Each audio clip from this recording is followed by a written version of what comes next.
منتجات خلصتها هكررها تاني ولا لأ؟ إيفا شاور كريم، حبيت ريحته لطيف خصوصا في الشتاء وهكرره تاني.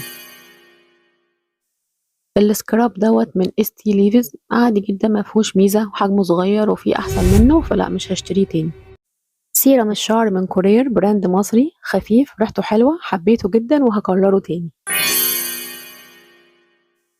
السيرامايد كريم من إليون ده المنقذ بتاعي بعد الشيفنج أو الريتينول أو في جفاف بزيادة أو التهاب بسيط للبشرة، رائع جدا للبشرة الجافة وبيسيب البشرة ناعمة هكرره طبعا. فيتامين سي من دكتور ألسيا خفيف ومش زيتي مش بيفرول تحت واقي الشمس أو الميك اب، ومع الاستخدام المنتظم بدأت ألاحظ تفتيح للبشرة وتفتيح بسيط للتصبغات البنية، فهكرره تاني وأشوف هيفرق مع التصبغات فعلا ولا لأ. الليب أويل من شجلام خفيف جدًا، يدوب ترطيبه ساعة والّا 2 بالعافية، ما حبيتهوش ومش هاجيبه تاني.